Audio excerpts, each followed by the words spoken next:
2023 has been a transformative year for agriculture in Guyana, continuing the trend started as soon as it assumed the reins of government. The PPPC government, in its budget for 2023, allocated a whopping $32 billion to the agriculture sector. This was to advance the food security and agribusiness agenda through partnerships with the private sector, with the ultimate aim of establishing a regional food hub, incorporating critical elements of the production and supply chain, such as cold storage, manufacturing, and processing capabilities, in order to promote greater access to markets, both local and export. The plan also entailed the establishment of capabilities in the area of harnessing greater use of science and technology and research to promote innovation and product development. It also entailed the promotion of hinterland agriculture for food security and self-sufficiency in all these areas, so as to meet the needs of markets beyond their communities. In all the areas set out in the 2023 National Budget for Agriculture, goals have been achieved and in several instances surpassed. Over the next few minutes, we bring you highlights of achievements in the agriculture sector over the last years under the leadership and guidance of Agriculture Minister Zulfikar Mustafa. In January, during a virtual high-level meeting comprising CARICOM and Latin American officials, Guyana's agriculture minister assured his counterparts in the region that his country was already ahead on measures aimed at mitigating against global factors that impact local food production systems. In this regard, he was referring to impacts of climate change, of the war in the Ukraine, the lingering impacts of COVID, etc. Our government has been focusing on increasing production of imported commodities, as well as increasing the resilience of the agriculture sector. We have embarked on increasing a number of areas that we have found to have a heavy food import bill. And as you know, that the region is in the process of looking to reduce the food import bill by 25% in 2025. And Guyana is leading that charge so that various countries in CARICOM are looking to towards the leadership of Guyana in reducing and transforming the food system in our country and in the region. In respect of crop production, there are a number of new crops that we have embarked on. For example, we want to develop the livestock sector. But how we can develop the livestock sector? We have to look at the linkages, and that linkages to transform the food system in that area. We are now going into new crops to produce all the needs for the corn and soya so that we can produce all the livestock feed in our country. So the linkage will be there so that we can be a net producer of these feed, and also at the same time be a net exporter to the region. So at the same time, when we transform the food system in the region, we will also reduce the food import bill of the region. Since then, Guyana has made significant strides in the development of those linkages he referred to in his presentation to his Latin American and CARICOM partners. This has been especially so in the area of corn and soybean cultivation, in high-value crops, in rice and sugar, and other crops such as spices and coconuts. Strong linkages have also been developed in the area of livestock production, with major advancements in various areas of the sector. Also in January 2023, as part of his policy of visiting all agricultural producing areas in Guyana, Minister Mustafa had visited the community of Baracara in the Kanji Creek, an area that had received significant resources for development since the PPP retook the reins of government in August of 2020. Baracara was one of the areas that had complained of being abandoned by the APNU AFC coalition from 2015 up to 2020, 5 years in which agriculture in the communities of the Kanji Creek, Baracara included, ground to a halt. But things changed drastically for the farmers in the creek after August of 2020. These were the sentiments expressed by the chairman of the Baracara Community Development Council, Mr. Marshall Thompson, during that visit by Minister Mustafa in January of 2023. And for the Black Giants, Then for the stallion out there, beautiful stallion out there. Then we have the contract that started at the back there to assist farmers. Then we have the contract that would start in just a few days, the empolling of our cattle savant over there. Resident, I want you to know that the contractor is already here for the empolling of the savant over there. So, Mr. Minister, we are very proud of you and what your government is doing for our community, Barakara. Minister Mustafa told the residents of the community that the provision of resources and support to them was not a privilege but a responsibility that government takes very seriously. I want to tell you from our government perspective that we will once again make Barakara the area, and when I mean Barakara, the surrounding area, I don't want anybody to take offense. I mean Ikura, I mean Takuba and other areas. The areas in the Kanji Creek will make that progressive and productive once again. As it stands now, almost all the commitments that were made by His Excellency when he was here, when I accompany him, we are on the verge of delivering those commitments. Yes, man. Yes, man. And when he made that visit, we didn't came here to tell you that we will do it or we make promises. We came, we heard, and we are delivering to you, the people. That visit in January set the tone for the rest of the year in terms of the developmental resources poured into communities like Barakara, communities all across the country, coastal, riverine and hinterland communities alike, all receiving a piece of the resource pie. January 2023 also saw Minister Mustafa in Parliament defending the allocations for the agriculture sector during debate on the 2023 national budget as presented to the National Assembly by Senior Minister in the Office of the President with responsibility for finance, Dr. Ashni Singh.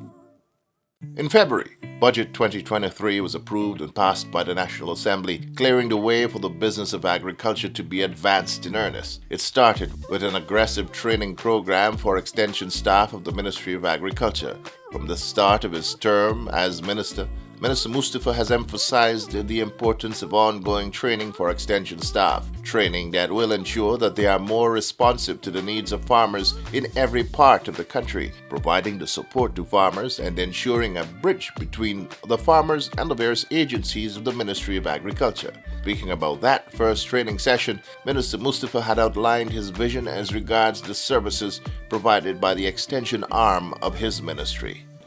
So I've recognized it since I've taken up this mantle, that we need to reorganize and restructure our extension services, or the extension services that we are offering.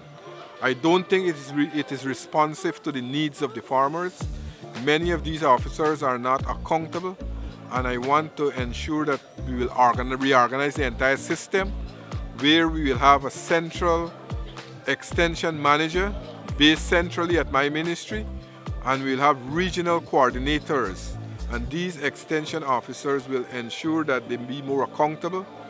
And also what we'll be doing regular training with these officers so that they can keep updated on the new conditions that are coming on stream.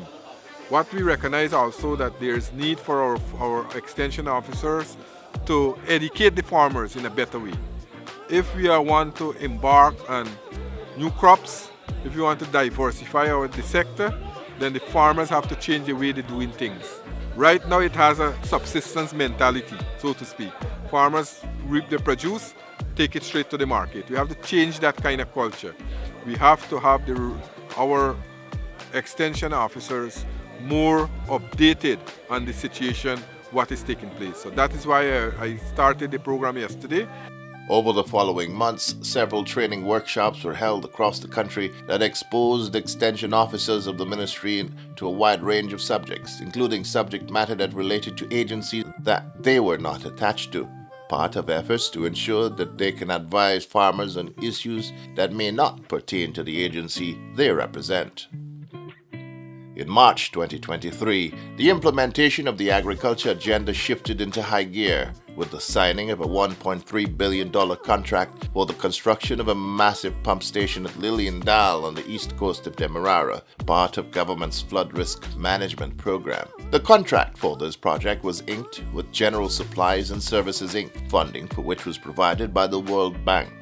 This contract was one of 6 contracts signed in the boardroom of the Ministry of Agriculture that day. At that signing, Minister Mustafa had emphasized the importance of adequate drainage and irrigation for coastal Guyana, and the signing represented the first tranche of monies to be spent in this regard.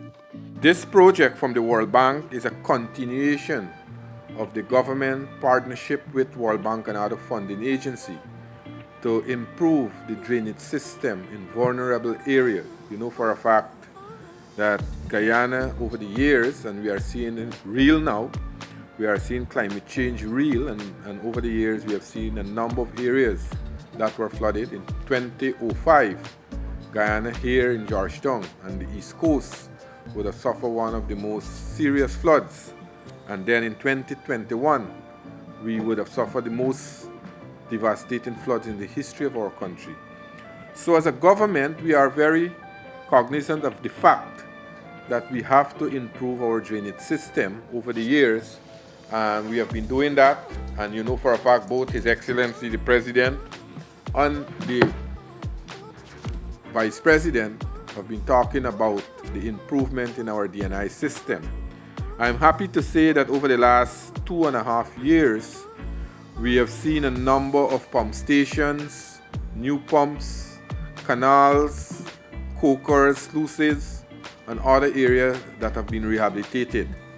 And as we are improving the DNI aspect, the drainage and irrigation aspect, the flood risk management aspect of our country, we are seeing more and more development, especially in the agriculture sector.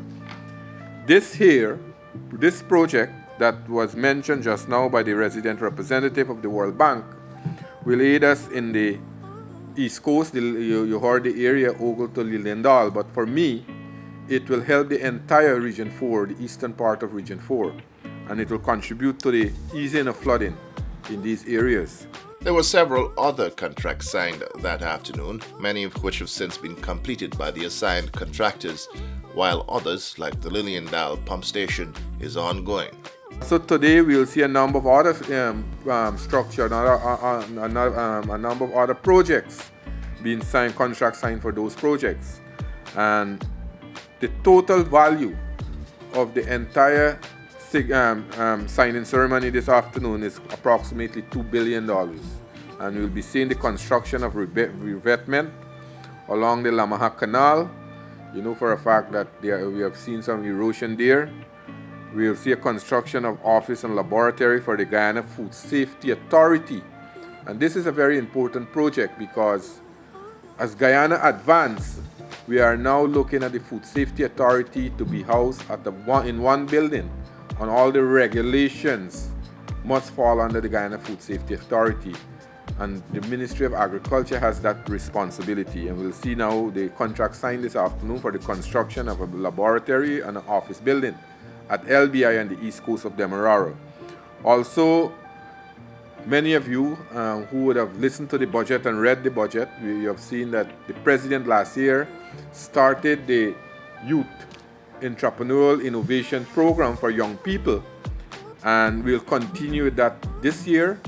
And in this year's budget, $200 million have been allocated to this project. And this afternoon, we'll also sign a contract for the procurement of 100 tunnel houses. That will, as we said, that we will not only do the program in Region 4, but we'll take this program across this country. And as I am speaking here this morning only, I was able to look at a number of requests coming from young people in various parts of the country where they are interested in going into these areas.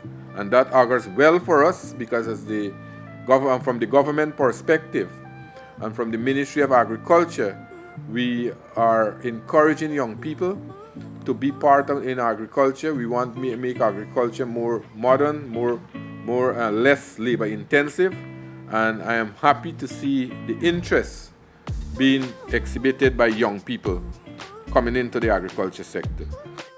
Also in March, Minister Mustafa received on behalf of his ministry a number of SUVs and all-terrain vehicles for use by extension staff of his ministry. In brief remarks, the minister had pledged his ministry and by extension the government's support and inputs to the business of agriculture. So this morning's activity, I want to first of all extend our appreciation and thanks to the IDB in partnering with the government of Guyana, the Ministry of Agriculture, in making these equipment available to us. Because when the agriculture sector, when we are seeing these kinds of expanding and improvement in the agriculture sector, then our responsibilities become more and more serious. We have to take it. And that is why our extension officers have a critical role to play. If we have to satisfy the needs of our people, if we have to make our contribution to 25 by 2025 in reducing the food import bill, then our extension officers have a critical role to play. They have to give that kind of guidance. They have to ensure that our farmers implement best practices. They have to give the kind of knowledge so that we can increase production. In April 2023, the Food and Agriculture Organization of the United Nations, FAO, in Guyana, and the World Wildlife Fund, WWF, handed over to the Ministry of Agriculture 3 reports on the fisheries sector in Guyana, a review of the Fisheries Management Plan 2023 to 2027, the Brackish Water Shrimp Farming Manual, and the CBOB Management Plan. In comments at the handing over ceremony, Minister Mustafa said the reports will significantly boost the sector and come at an opportune time for the country. Now, these are very important documents for us. And when we look at the fishing industry, we have to take cognizance of the fact that we have to do it in a very scientific way. First of all, I want to talk about the CBOB Management Plan. We have noticed there are a lot of issues concerning the fishing industry today in Guyana. And what we have done, I have asked the FAO not so long ago, who have conducted a study and showed the cause why we have seen a low catches in certain areas. But I am very, at that time I said I am very optimistic that this will increase.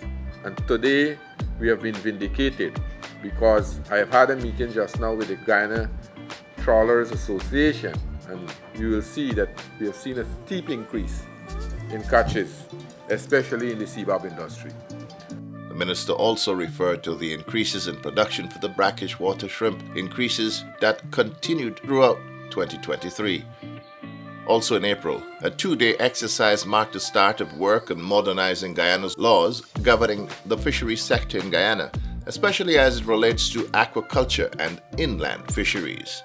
The validation exercise was organized by the Ministry of Agriculture and aimed to come up with proposals for upgrades to the legislation that were later submitted to the Attorney General's chambers for consideration and action. Speaking at the opening of that event, Minister Mustafa had stressed the importance of laws in this regard being upgraded to bring the country in line with internationally accepted legal frameworks for the sector. Today is a very important day, and I want to make it clear from the inception that the proposals and the work that we will be putting in for the next 2 days will form parts of the work of the AG's office, and also Cabinet already set up a subcommittee to look at various aspect changes to legislation. And what we will be having here for the next 2 days will be proposals to enhance our aquaculture system, to make legislation for aquaculture and inland fisheries. Because when you look at our legislation now, it only caters for marine fishing or marine fisheries. And I think it's very important because when you look today at our country, we are seeing rapid transformation that is taking place in our agricultural sector. As it expanded, we try to expand it, diversify, and modernize it, and also to make it more resilient and make it more competitive. In May 2023, government's revitalization of the local coconut sector, which began in 2021, was further advanced with the arrival of a quantity of seed nuts of the Brazilian green dwarf coconut palms. This variety is known for its shortness and bearing qualities. It's a bigger nut and therefore holds more water, nearly 3 ounces more than the local variety. They are also dual purpose, as they can be used for both its water and jelly, as well as for the production of oil and copra. The variety has since been introduced in local farms and are gaining a foothold. Speaking at the unloading of the second batch of seed nuts at the Hope Estate back in May, Minister Mustafa had declared government's commitments to ramping up coconut production in Guyana, predicting growth of another 1,000 acres under cultivation by the end of 2023, a figure that was surpassed. Today I am very pleased that we have received 13,000 of those green dwarf high value coconut from Brazil. Last year, with the 2,000 coconut that we would have received as a grant from the IDB and the EU, we had 24 farmers we would have helped to increase the varieties around the country. This here will help us tremendously, where we'll roll out this program across the country in all the regions of our country, and we will engage close to about 300 farmers. Between 275 to 300 farmers will benefit, will help us to increase the variety, to multiply it, so that we can create an industry of a coconut in our country in terms of export, because when you look at our export earnings in the agriculture sector, the coconut is the third highest revenue earner in our country. Also commissioned on that same day were the first of 8 coconut shredders that have been bought for use by coconut farmers in all the coconut growing regions of the country. This is in an effort to bring coconut husks into the value chain and monetize it through the production of value-added products such as husks and peat for use in the agriculture sector, as mulch and as a medium for retention of water in the soil during drought-like conditions. In June and July of 2023, Minister Mustafa continued his outreaches to communities around the country, ensuring that the needs of farmers were being met in all of the areas important to them. Farmers of the Linden Highway, those on the east coast of Demerara, in Berbice and Linden, on the Essequibo coast and in the islands, and those in Guyana's intermediate and hinterland communities. All were assured that the promises and commitments made during the run-up to local government elections would be honored by the PPPC government. All of those commitments have since been met to the satisfaction of the residents. Early in July, government, through the Guyana Livestock Development Authority, GLDA, an agency of the Ministry of Agriculture, hosted a symposium for livestock farmers at which several initiatives were announced by President Dr. Irfaan Ali, initiatives that would create an enabling environment for the advancement of Guyana's poultry sector. The symposium was the grand finale of a week-long series of consultations held countrywide with poultry producers on issues that were affecting their business and the growth and development of the sector. In delivering the opening remarks at that forum, Agriculture Minister Zulfikar Mustafa had said Guyana prides itself as a net exporter of food and a self-sufficient nation in the area of food production. We are a fruit-secure country. Today we are producing approximately 60% of the food that we are consuming. And with the leadership by our president, we are seeing today our country is embarking on non-traditional area. Both presentations just now would have captured some of those activities that we have embarked on, things like corn and soya, where we want to be self-sufficient in another 3 years' time. We already have 4 companies that are involved in the production of corn and soya. That is an ingredient that is very important for the poultry industry, the cost of grain, the cost of feed. And if we can produce all our needs and at the same time be a net exporter in the CARICOM, then we will contribute significantly in reducing the food import bill of CARICOM and Guyana. It was during the feature address by His Excellency President Dr. Irfaan Ali that a number of critical interventions were announced. Forward integration that the government is willing to co-invest in now will be. Because we're going to push you now to ramp up production. But your problem is that when you ramp up production, there is a glut, you have a problem, right? So we have to solve that.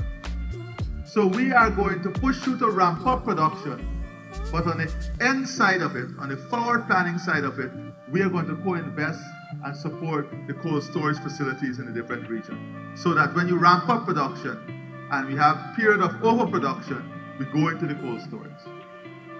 But outside of the cold storage, in the forward planning, I'm now proposing that we have some co-investment in a sausage plant to meet the local and regional demand, a protein plant for aquaculture, because when we ramp up production, we'll have more waste product that can be used for the production of protein for aquaculture.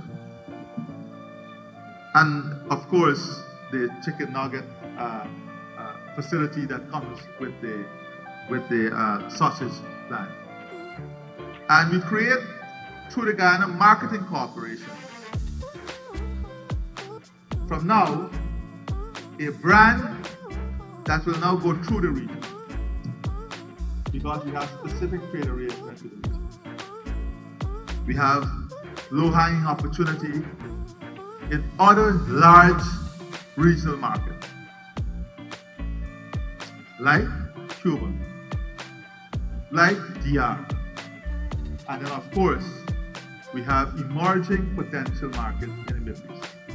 In August of 2023, Agriculture Minister Zulfikar Mustafa commissioned new agro-processing facilities in Region 9 and in Region 10 in advancement of the plan to have agro-processing facilities established in all regions of the country in an effort to facilitate the growth and expansion of value-added production or agro-processing. Since then, a total of 12 agro-processing facilities are up and running in Regions 1, 2, 5, 9, and 10, with more still to be established in other regions. These agro-processing facilities are being established and run by the new Guyana Marketing Corporation, GMC.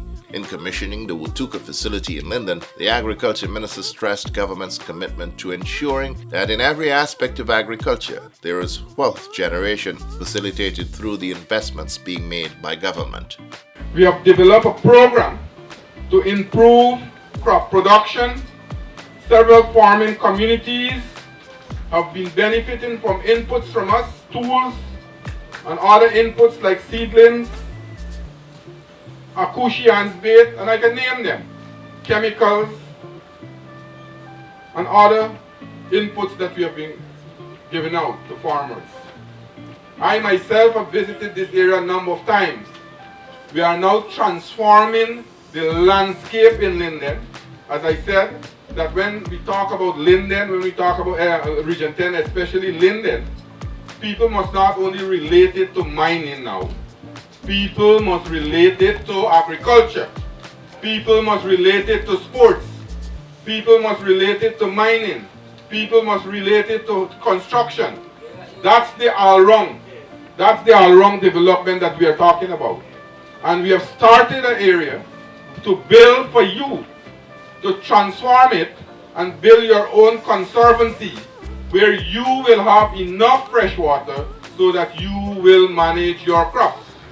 So you will see the transformation of the entire infrastructure in the agriculture sector. Across in Region 9, he had this message for farmers there.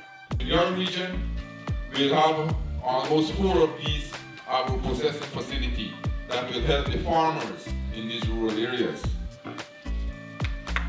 And these facilities, as I said, might look ordinary to you because you were not, or you don't know the value of what it will bring to your life. But in the due process, you will know, because over the years, you have been selling your primary produce outside. There was no value added to it, or when you want to add value to it, you had to go through a number of processes and try as much as possible to implement your own system. Now you have a facility that will process your produce, especially your peanuts. And as the Director General would have said, this is the beginning of a facility that will change the entire face of this community.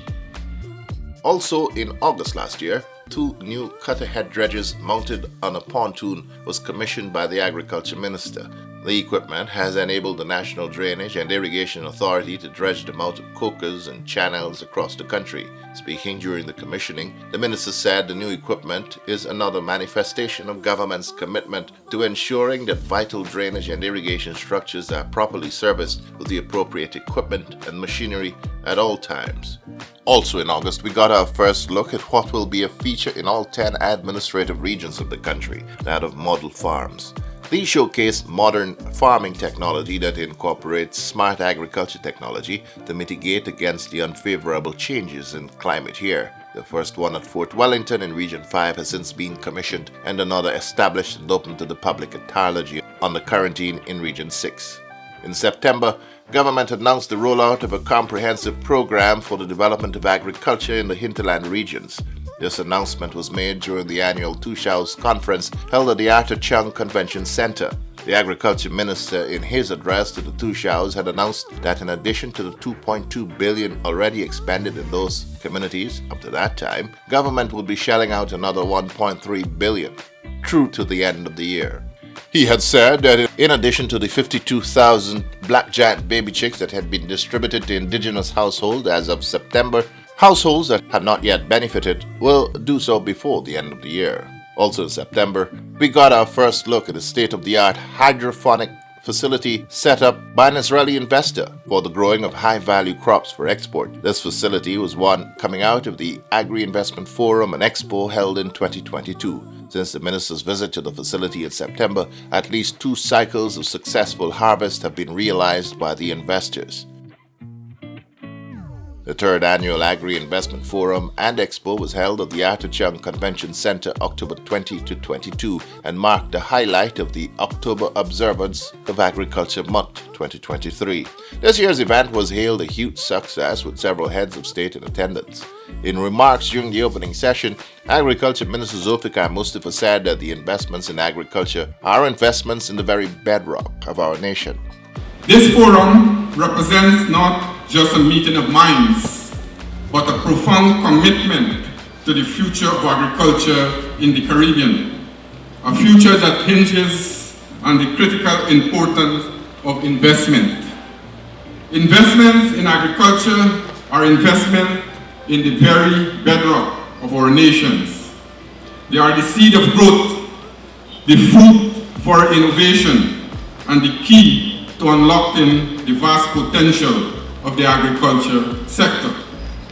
But agriculture isn't just a sector, it's a way of life, an economic pillar, and a source of sustenance for our people.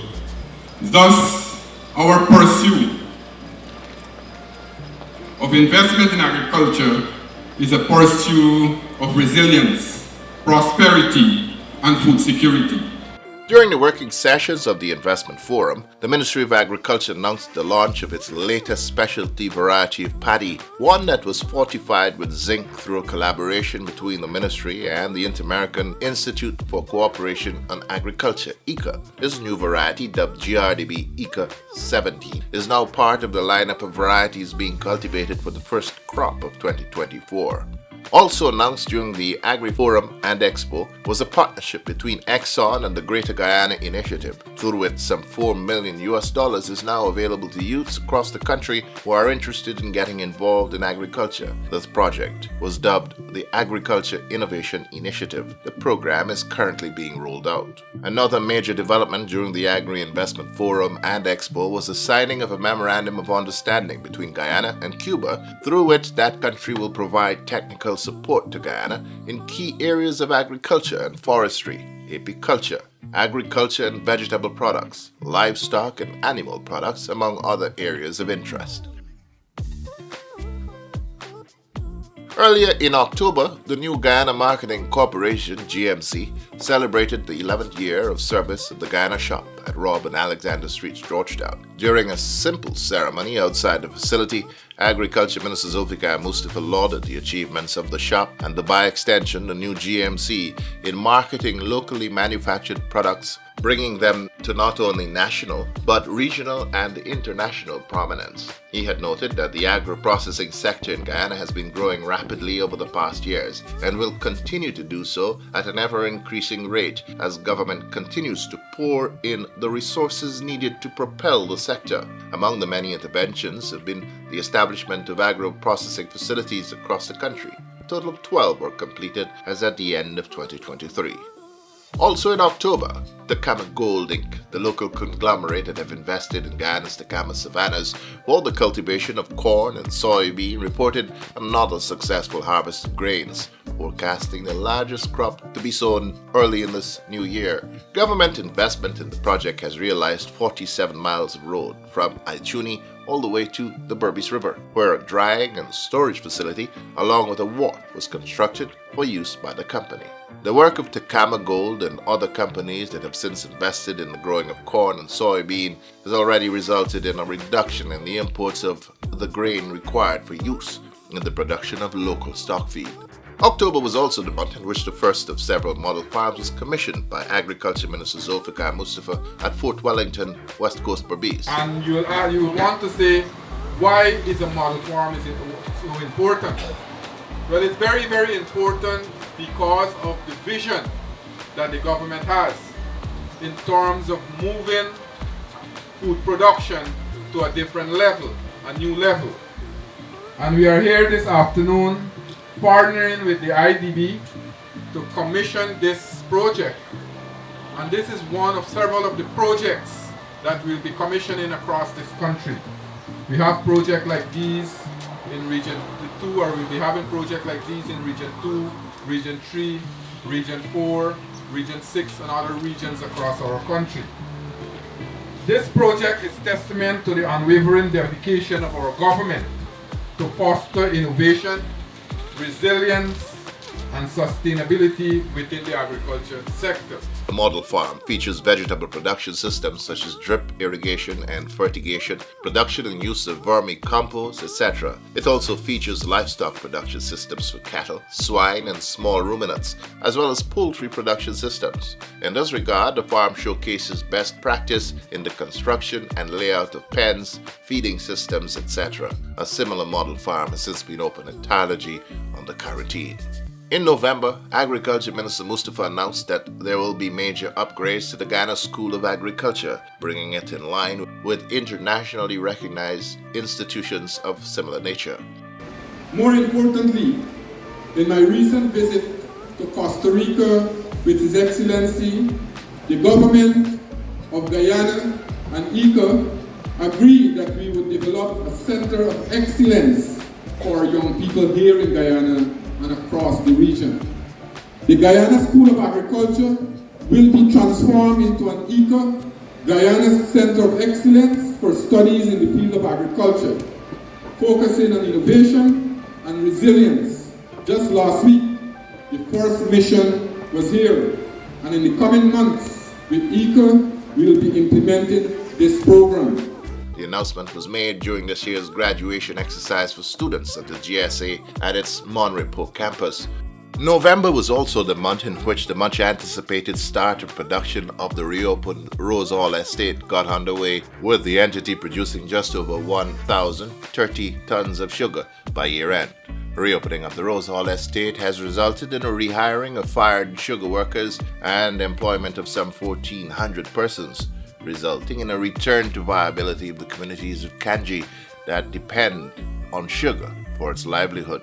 In December 2023, some 100 farmers of the MMA ADA received leases for the lands in the MMA scheme in West Berbice.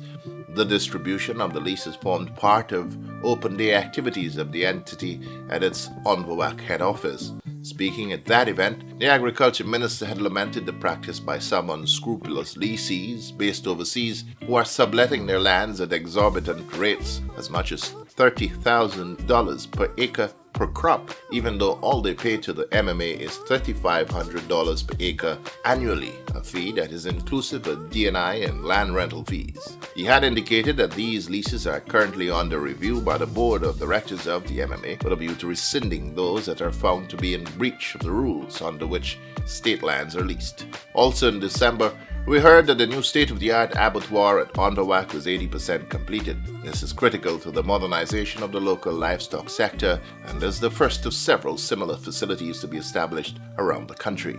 We also heard of the imminent startup of the Prawns Project, also at Onderwak, a public-private partnership project that is set to be rolled out in the first quarter of 2024. In closing out this review of developments in agriculture for 2023, we'll leave you with this comment from the chairman of the Barra Cara Community Development Council, Mr. Marshall Thompson, made at the handing over of some $14 million worth of agricultural machinery and equipment by Agriculture Minister Zulfikar Mustafa. It is like we are still sleeping and we are dreaming, but all our dreams have come true. Talk to me now. Because they said, gift is free, but it is the most expensive thing you can get. Today, we are fortunate, we are lucky to achieve from the government of Guyana what we were long dreaming for, a tractor and a plow. So let us give ourselves a round of applause.